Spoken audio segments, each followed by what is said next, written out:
quando tiver contato com esse barulho, vai morrer de medo, tá? Então, eu já gosto de, enquanto vai dando alimentação, deixa barulho de fogos, barulho de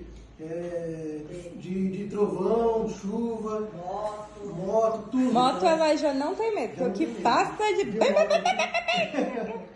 Exatamente. Porque assim, ó, o que a gente pega lá em Alphaville, por exemplo, de cachorro que pô, não passa moto, não passa carro, não passa cachorro na rua, não tem nada. Condomínio totalmente ermo.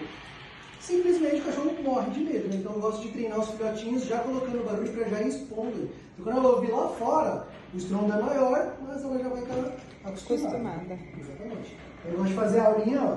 Bota aqui no YouTube, barulho de fogos, barulho de trovão. E aí vai treinando o cachorro como se esse barulho fosse cotidiano. Eu até bato panelinhas, potinhos de cachorro, tudo, para fazer esses estrondos, né?